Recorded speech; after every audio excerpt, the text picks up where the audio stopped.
Let's take a look at our Gmail and some tips and tricks that can help us deal with this. Sometimes this is one of the biggest beasts to tame I have found. So let's dive into Gmail. The first thing I want to do is show you a couple of settings that I recommend you adjusting. So I'm going to click on the settings wheel and click see all settings. And we'll go through a couple of these and I'll recommend what I usually choose. The first one I like to do is this undo send option. I like to give myself some time to realize, oops, I made a mistake and pull that email back. It's only going to give me like 30 seconds or 20 seconds to kind of wait and make sure I remember that attachment before I can fix it. You can also set what your default reply is. Are you a person that normally does reply all, or do you frequently just do reply? You can hit one of those and choose. Your hover actions, this will allow you when you're going through your inbox, you can just kind of hover over to quickly access to be able to archive or delete a message. Send and archive is a function that allows you to go ahead and send a reply and then send that email to your archive. You can turn that on or hide it. I like mine turned on, and I'll show you that in a little bit. Spelling, definitely have those suggestions on for me. That is for sure. Smart Compose, I like that as well. It kind of helps me when I'm writing the replies. Your conversation view, that's more of a personal preference as well. I have mine on because I like to see them all grouped together. Some people would rather have them separated. Again, personal choice. Nudges, I have both of these on. It'll remind me in a few days if maybe an email has slipped through the inbox and I need to be reminded.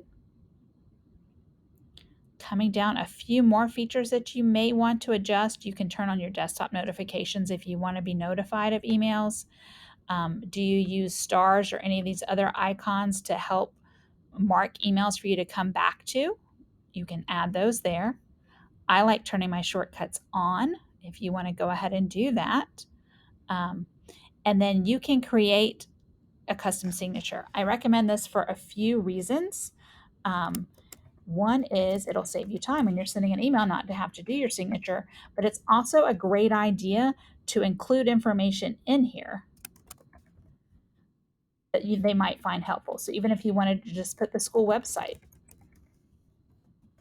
documents that they reference soon, or maybe your phone number or location, go ahead and add those there.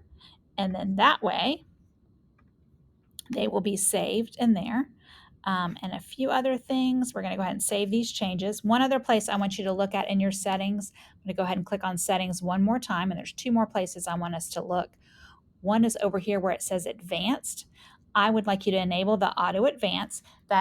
You can set whether you want to go to the newest sent email or the oldest sent email. So whether you're a person that starts at the top and reads down or starts at the bottom and reads up.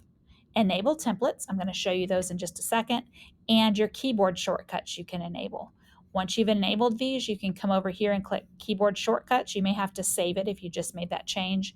And you can make custom shortcuts. So if you want to hit an R to quickly reply to a message, or if you want to hit D to delete, whatever, or a pound sign, whatever you want to set here, and this will kind of help you move through your emails a little bit quicker. So now that we have our settings all set, let's take a closer look at a few more things. We are going to jump into a few things that might save you time when you're composing an email. So I'm going to go ahead and click compose. I'll send an email to myself from this test account. And I'll show you a few things. So if I was sending an email, I have a bad habit of checking emails at night and may not want you to know that I'm replying to an email at night, or don't want you to have to feel like you have to respond to me at night. So you can come down here and click on this little arrow next to send now that we've turned this on, and you can schedule that send. So if I want this email to go out tomorrow morning, I could do that, or tomorrow afternoon. I could even pick a custom time. So that's schedule send. The next feature I want to show you are called templates. So if I were to, let's say I have an email, or I find myself sending a common response a lot, like directing somebody to a certain site. It might be where to find help or school calendar. So if I had this, and let's say I wanted to put, you can find the information, blah, blah, blah. Maybe I wanted to include a link to the school calendar. I gave them additional details, how to sign in, what to do makeup work. Craft your email, make it exactly like you want. And then you're going to come down here and click these little three dots where it says more options, templates, and then do save draft as a template. save it as a new template, and go ahead and save. So now when I come back and someone asks me that same question again, or I need to send information on how to sign up for a conference, you can hit reply, or you can compose the three dots, come down here and look at those templates that you have. And if I hit school calendar, it's going to come up and already have that information populated for me, and then I can send it out. This is a huge time saver, especially with those few emails you find yourself either looking back through and copy and pasting or retyping. Now I want to show you a few things that'll help you deal with your inbox itself. A lot of people don't realize the difference between archive and trash. So let's say that I'm here. If I archive something, that means it's going to go to the archives. It'll basically stay there forever. I can search for it. If I want to even look at it later on, I can come down here and click all mail and I will find it there. Then there's trash. If I put something in the trash, it's going to go to the trash and it's going to stay there, but it's only going to stay there for like 30 days and then it's going to automatically go away. Archives are going to kind of stay there forever, whereas the trash won't. So if I'm going through things and I don't necessarily want it in my inbox, I've already dealt with it, but I might want to reference it later, you could assign it a label in a folder. Or just send it to the archives. I personally now just send everything to the archives and then I come up here and I will search for that email. You can search for it by who sent it to you, the date, words that are in it. I mean, let's be honest, it's Google that has the search function in Gmail. They're going to be able to find what I'm looking for. So you can just archive that.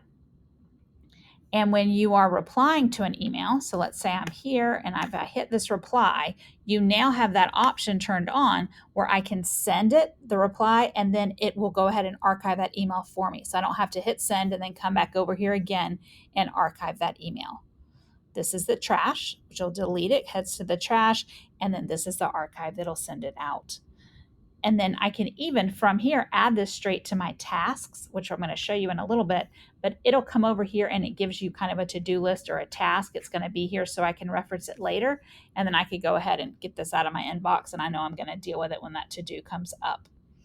And the last one I kind of want to show you is this little snooze icon. So let's say if you had an email that came to you and you just want to be reminded about this email maybe next week or over the weekend, you could custom set it. So let's say this is about a party the next day. Maybe I just want to have that email pop up again in my inbox. I can go ahead and do that. And now that's going to go out of my inbox for now, but it'll automatically be snoozed to come back and tell me again. So now that we've learned a couple tips and tricks with Gmail, I want you to take this time to go into your Gmail and give this a try.